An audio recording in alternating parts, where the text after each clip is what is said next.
కుమారుని యందు విశ్వాసించు ప్రతివాడు నశింపక నిత్య జీవం పొందినట్లు ఆయన అనుగ్రహించిన ఏ మనుషుడు నశించిపోడు. క్రీస్తుని విశ్వసించిన వాడు, దేవుని హృదయంలోకి చేర్చుకున్నవాడు, ఏ పేతురు వినంత కాలము అతనికి ఎలాంటి ఆశలు రాదు. కానీ అతనికి ఒక ఆశ ఉంది. యేసు మెస్సియా వస్తున్నాడని యోహాను చెప్పాడు కనుక నేను మెస్సియాను చూడాలి ఆశ ఉంది.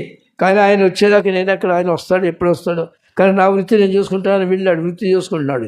అయితే మెస్సియా ఎత్తుకూర్చో వెళ్ళినాడు. అక్కడికి వెళ్ళిన తర్వాత ఆయన మాట ప్రకారము తన జీవితంలో గొప్ప మార్పు వచ్చింది. వెళ్ళి ఏడుస్తున్నాడు, నేను పాపాత్ముడు. ఇది ప్రతి మనుషులు చేయవలసిన పని.